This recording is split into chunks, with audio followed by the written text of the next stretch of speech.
হয়ে যাবে, আর দিন কেমন যেন ঘন্টার মতো হয়ে যাবে, ঘন্টা কেমন যেন মিনিটের মতো হয়ে যাবে, আর প্রতিটা মিনিট কেমন যেন সেকেন্ডের ন্যায় হয়ে যাবে। তার মানে কিয়ামতের আগে সময় সংকুচিত হয়ে যাবে। আগেও তো 12 বছরে এক যুগ ছিল, 12 মাসে এক বছর ছিল, 7 দিনে এক সপ্তাহ ছিল, 24 ঘন্টায় এক দিন ছিল, 60 মিনিটে 1 ঘন্টা ছিল, 60 সেকেন্ডে 1 মিনিট ছিল। আগেও যা ছিল এখনো তাই আছে, কিন্তু মূল সমস্যা কোথায়? বলে সময় থেকে আল্লাহ বরকত উঠায় নিয়ে গেছে, যার কারণে অতীতের মানুষের সময়ে বরকত ছিল। জাস্টিস মুফতি তাকি উসমানী দামাত বরকাতুহুমুল আলিয়া, উনি সময়ের মূল্যায়ন নিয়ে বয়ান করতে গিয়ে বলতেছেন যে সময় প্রত্যেকটা ব্যক্তি যেমন ব্যবহার করে, সময় তার সাথে ওইরকম আচরণ করে। বলে কেউ যদি সময়কে অহেতুক কাজে ব্যয় করে, গুনার কাজে ব্যয় করে, এই সময় তার জন্য সংকুচিত হয়ে যায়। কিন্তু সময়কে যদি কেউ ভালো কাজে ব্যয় করে, ওই সময়ের মধ্যে আল্লাহ বরকত দিয়ে দেয়। যেমন চায়ের দোকানে জোহরের পর থেকে নিয়ে রাত 10টা পর্যন্ত বসে থাকে, কষ্ট হয় না? অনেক মানুষ এমন আছে না নাই? কিন্তু মসজিদে আইসা ইমাম সাহেবের 2 রাকাত নামাজ 7 মিনিটের জায়গায় 8 মিনিট লাগলে কাশি শুরু হয়ে যায়। বল খেলা টেলিভিশনের পর্দায় 5 ঘন্টা 6 ঘন্টা নিয়ে দেখতে সমস্যা হয় না, কিন্তু কোরআন দেখে 2 পৃষ্ঠা পড়তে গেলে কলিজা ছটফট করে, আছে না নাই? বসায় রাখা যায় না মসজিদের মধ্যে। জাগতিক অহেতুক আড্ডায় ঘন্টার পর ঘন্টা পার হয়ে যায়। জুমার দিন ইমাম সাহেব কোনো মতে সালাম ফিরাইতে দিলি 50 জনের ঘাড়ে পাড়া দিয়া মসজিদ থেকে বাহির না হইলে তার ভালো লাগে না, আছে না নাই? এই যে ভালো কাজে দেখবেন অস্থিরতা কাজ করে, যদি এই অস্থিরতাকে জয় করে ওই ভালো কাজের উপরে নিজেকে রেখে দেওয়া যায়, তাহলে দেখবেন সময় বরকত হয়ে গেছে। আর নাইলে কি হবে? জুমার দিন সকালবেলায় মনে হবে আরে এই তো কয়দিন আগেই দেখি শুক্রবার একটা গেল, এভাবেই একটা সময় আমাদের যেই হায়াত বরাদ্দ আছে এটা শেষ হয়ে যাবে, কোনো কাজে লাগবে না। এই জন্য আগের মনীষীদের অবস্থা দেখেন। ইমাম গাজ্জালী রহমাতুল্লাহি আলাইহি কত বছর, অল্প কিছু সময় কাল বাঁচছে, 50-56 বছর এরকম মনে হয় বাঁচছে। ইমাম বুখারী রহমাতুল্লাহি আলাইহি 56 বছর বাঁচছে, অথচ এই অল্প হায়াতে তারা যেই পরিমাণ লিখে গেছে, আমরা তাদের চেয়ে বেশি হায়াত পেয়ে ওই পরিমাণ পড়তেই পারি না। ওটা তো অনেক আগের কথা। নিকট অতীতের কথা বলি, হাকিমুল উম্মাত আশরাফ আলী থানভী রহমাতুল্লাহি আলাইহি, ওনার যেই রচনা, ওনার যেই লেখা, উনি যা লিখে গিয়েছেন গোটা হায়াতে, কত খেদমত করেছেন দ্বীনের, এরপরে যা লিখছেন গোটা হায়াতে আমরা পড়ে শেষ করতে পারি না। কেন? বলে ওনাদের হায়াতে বরকত ছিল, সময়কে ভালো কাজে লাগাইছে। এই জন্য আমরাও যদি সময়ে হায়াতে বরকত চাই, অহেতুক ফালতু কাজ বাদ দিয়ে ভালো কাজে মনোনিবেশ করতে হবে ইনশাআল্লাহ। বলেন তাহলে কিয়ামতের আগে নবীজি বলেন ওয়া তাকারাবাজ জামান, কিয়ামত ততক্ষণ সংঘটিত হবে না যতক্ষণ না সময় সংকুচিত হবে। এরপরে নবীজি বলেন ওয়া তাযহারুল ফিতান, কিয়ামতের আগে ফিতনা প্রকাশ পাবে, ততক্ষণ কিয়ামত হবে না। এখানে ফিতনা দ্বারা উদ্দেশ্য হলো মসিহ দাজ্জাল। ওই দাজ্জালের আগমনের ক্ষেত্র প্রস্তুত করতেছে ইসরাইল। ইসরাইল ওকে ত্রাণকর্তা মনে করে, যার কারণে শুধু ইউফ্রেটিস নদী থেকে নিয়ে নীল নদ পর্যন্ত গ্রেটার ইসরাইল তৈরির বাসনা তাদের মনে। কিন্তু আফসোস, তারা তাদের মনের কথা প্রকাশ্যে ঢাকঢোল পিটায়া বলে দিচ্ছে, অথচ যেই দেশগুলোর উপরে তারা ভয়ালো থাবা দিয়ে রাখছে, ওই মুসলিম দেশগুলার শাসকদের ঘুম ভাঙে না।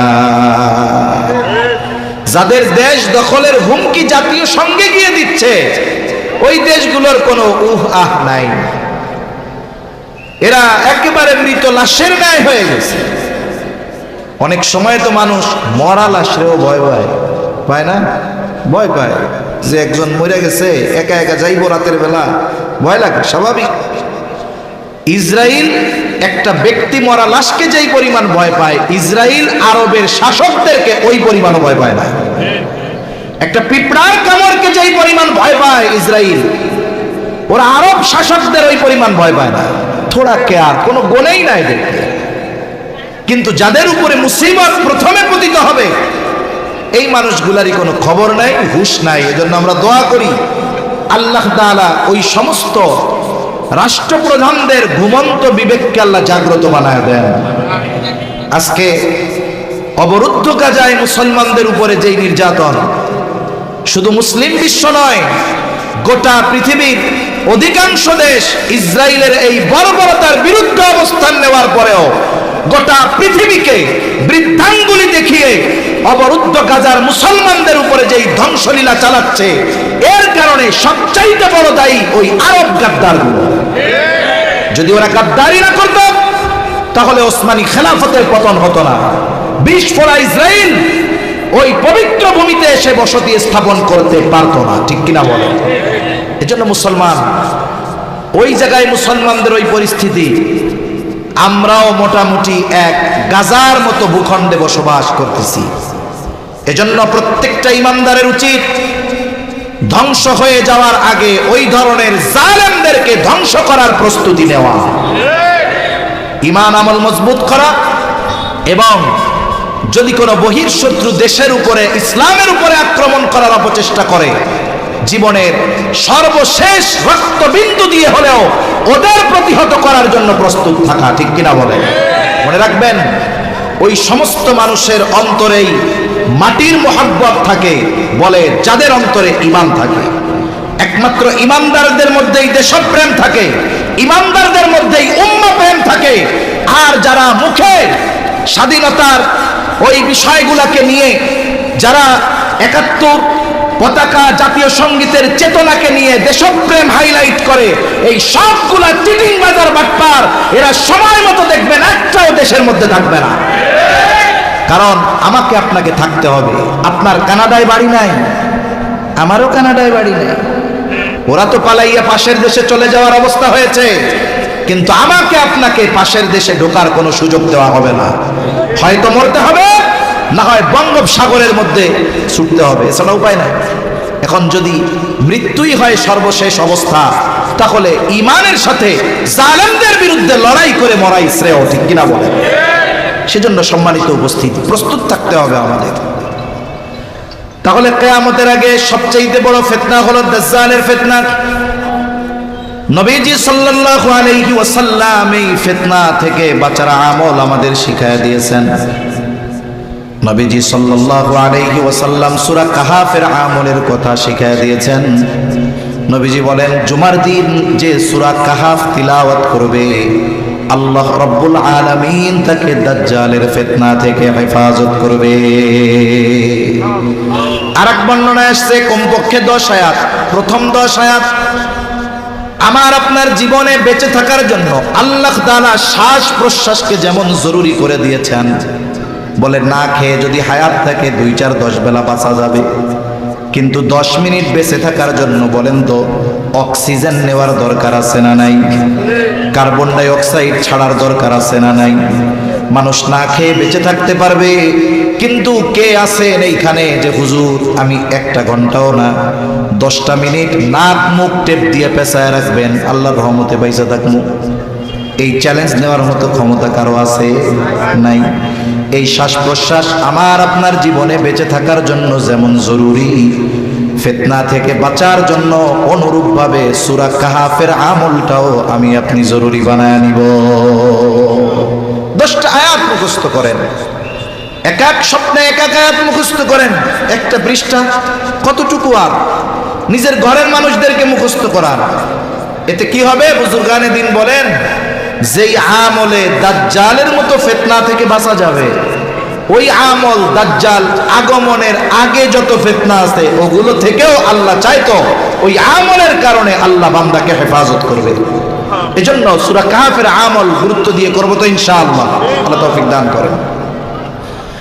এরপরে নবীজি সাল্লাল্লাহু আলাইহি ওয়াসাল্লাম বলেন, ওয়া তাকসুরুল হারাজ, কিয়ামতের আগে হারজ বেড়ে যাবে। সাহাবায়ে কেরাম নবীজিকে জিজ্ঞাসা করে, ইয়া রাসূলুল্লাহ সাল্লাল্লাহু আলাইহি ওয়াসাল্লাম, আমরা তো প্রতি বছর হাজার হাজার মুশরিকদের হত্যা করি। নবীজি বলেন, হারজ এটা না। নবীজি সাল্লাল্লাহু আলাইহি ওয়াসাল্লাম বলেন, কিয়ামতের আগে মুসলমানদের মধ্যে পারস্পরিক হত্যাকাণ্ড বেড়ে যাবে।